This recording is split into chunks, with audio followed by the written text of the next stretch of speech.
আমি সত্যহীন এক অভিমান, তার কষ্ট কেউ বুঝেনি।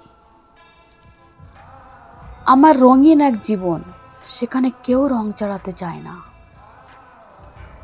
আমি হারিয়ে যাওয়ার এক চিঠি, সে বোঝানোর আগেও তাকে ছেড়ে ফেলা হয়েছে। আমি এমনই একটা ফুল, ফুলটা ফোটার আগেও ঝরে পড়ে গেছে। আমি অনুভূতির অতল ঘরে, অহঘরে ডুবে থাকি নির্ভাব উন্নতি। আমি এক শূন্য গোলাহল, যার আওয়াজ কেউ শোনে না।